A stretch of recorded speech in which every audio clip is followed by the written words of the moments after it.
everyone! Welcome back again to my channel. So mga kasukay, mga kalingap, isang mapagpalang araw na muli sa ating lahat. So for today's vlog, eto nga eto pag-usapan natin. Etong sa pag-uusap ni Kalingap Edo at ni Beyonce. Na-open nga ba itong si Beyonce dito, mga kasukay, mga kalingap?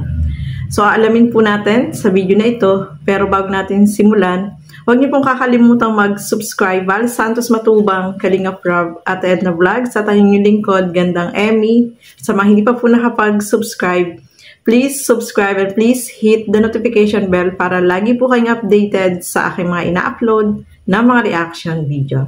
So eto, panoorin po natin ang video na ito. So yung mga pasalubong. Baka ano ka na baka namimiss mo na mag-unbox namimiss mo na mag-unbox? Kahit wala pa kayong dala. Tatampo ka na Pambira. Wala na pong padala. Sorry ka.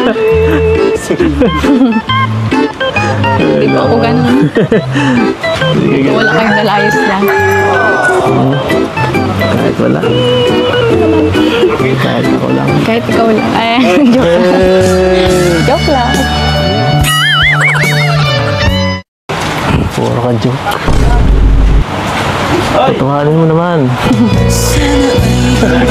Mga kasukay, mga kalingap, sobrang ayan, nag-uusap itong dalawa at may nabanggit dyan si Kalingap Edo na namimiss mo na yata mag-unboxing. So, sabi dyan ni Beyonce is kahit ikaw lang, kahit wala daw dala ay okay lang. At kahit siya lang ay okay din, Kahit siya lang yung pumunta doon. Kahit walang dala, mga kalingap. Parang na-open siya doon sa sinabi ni Kalingap Edo. Nakita natin parang nag-iba yung mukha ni Beyonce. Tapos sinampas niya, tapos dinaan niya sa pagtawa. Mga kasukay, mga kalingap. So, medyo nakaka-open din yun, mga kasukay, mga kalingap. Pero, ayan, nabawi naman. Dahil, ayan nga, hinampas-ampas niya nga dyan si Kalingap Edo, mga kasukay, mga kalingap. Pero, yun nga, sabi niya is, kahit wala naman basta ikaw ay sapat na, diba? So, nabawi, mga kasukay, mga kalingap. At eto pa, sabi dyan ni Kalingap Edo is, nagjo-joke kasi si Beyonce, Tapos sabi niya, joke, may joke siya dun ikaw lang ay sapat na. Tapos sabi niya, joke. Sabi doon ni Kalingap Edo is, tutuhanin mo naman, diba? So, minsan may mga joke sila na, siyempre, kahit naman sino, ma-open minsan, yung parang, bakit ganun yung nasabi niya, diba? Pero, hindi naman to big deal, mga kasukay, mga kalingap. Natural lang na may mga ganyang usapan, especially sa kanilang dalawa. So, okay lang yan, mga kasukay, mga kalingap. So, ituloy pa po natin. Ay. Ano? Saan ka galing? Sa school po. Sa school? Sayang. Galing din kami dun. Kailangan ko ya Robin. Kala ko makasundo Bilisan mo. Tapos po agad yung namin ay practice at may nagkaano po dun. Nagpa-practice din ng Siya nga pala. Wala kahapon. Ayos lang po yan. Hindi nyo naman ako namimiss. Ayos lang, hindi naman ako namimiss. Sa ganyan.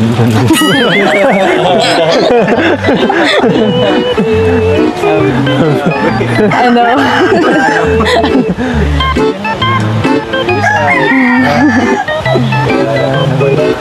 Dapat kasi nagsabi ka, kara na sundo. Kaya nagsasabi sabi late na. Maulan po baga kahapon. Nagkutsi naman ako. Nakakahiya po ang layo ay. Emergency Nahiya na po ako magpasundo kasi ang layo. Emergency nga yun. Nasundo man Mahati din, pwede din. Nag-chat mo na po kay Ate Rosa. Sa akin, hindi ka nag-chat. Naya. Kaya nga po ako magsabi. Ay, sorry. Sa akin, hindi mo na-enjoy yung part. Ganda pa rin kagabi. Ganda, saya kagabi. Masaya sila. Masaya. Masaya nga po. Kita ko po yan. Sus. Hindi pa nga napon. Nakita mo. Yun mga kasukay, mga kalingap, no? Nakakatuwa si Beyonce dyan. Nakaganti siya kay Kalingap Edo, no? Magaling na siyang bumato ng mga sasabihin niya. Tapos, si Kalingap Edo na yung nawawala ng sasabihin. Grabe na yan, mga kalingap. No? Nakakatuwa silang panoorin, no?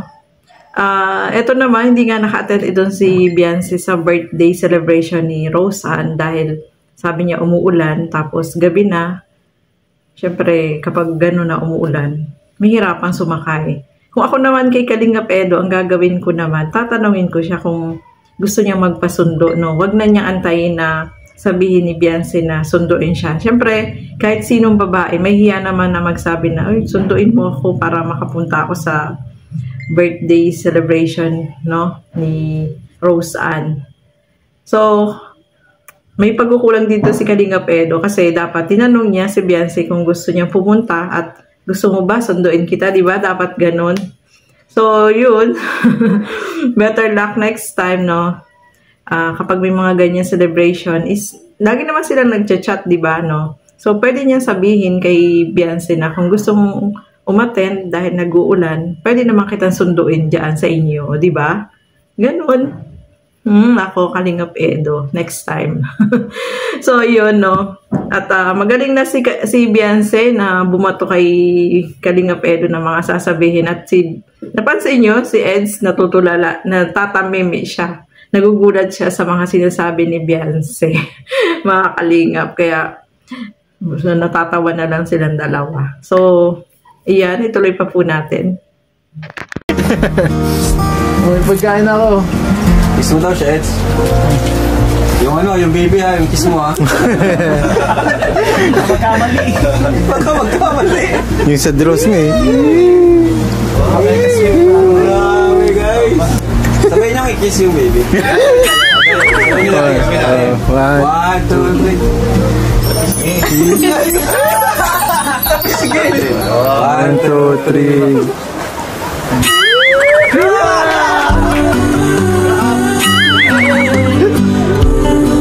Gulat siya, sabi, ano ginagawa ko? Nakakatuwa po yan, no, mga kalingap. Kasi kahit yung mama ni Beyonce ay nandoon, so tuwan-tuwa din sa kanila.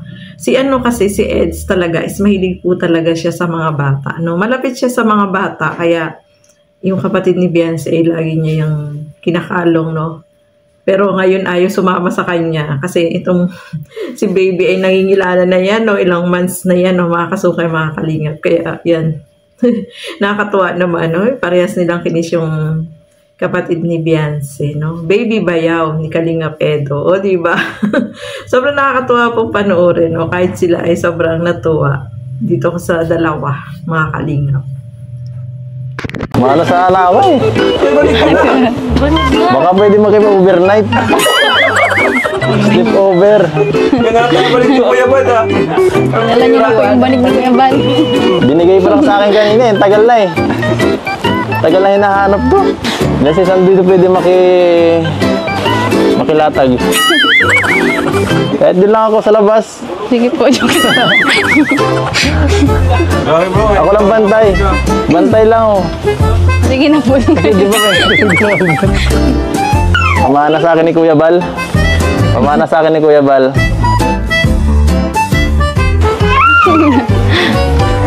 Ang bihira. Ang mahiwagang banig. Ayan oh. Oh, ayos. Una na lang. Para di mo na ako mamiss. Sabi mo, na-miss mo kanina eh. Sure. Ay. Practice lang. Malay ko. Nay. Pag ginabi ako dito minsan, paghatid, pwede dito makitulog minsan. Wow! Ano? Para, saksi nahatid ako, alas 12 na eh. Nakahatid ako minsan, alas 12. Bro, madilim yun. Hindi na talaga. Nakakatakot talaga siya. Para may mga, sa eh. May multo sa daan. Dapat malipas yan ng gabi din. Madaling araw ka na, maaga na. Pas nga ako pag nauwi. Wala na akong kasama eh. Nakakatakot talaga dyan sa daan. Nakatakot dyan. Kaya nga, Madilim ba dyan? wala talaga yung ilaw. Sabi mo, hindi ka naman po matatakutin. Itatapag-tapangan lang yan. Pero pag makita na siya, pag kasama siya dyan, matapag mo kunwari. Ganun talaga. Kaya mo bro, kasunod, malapit na yung pag-aatiran mo. Kaya nga, may ganyan sa Sa ano na lang, saan ngayon? Sa isan. Speaking of banig, ayan nga po, inilabas na ni Kalingap Edo yung banig, diba? Nakakatuwa at ayan nga.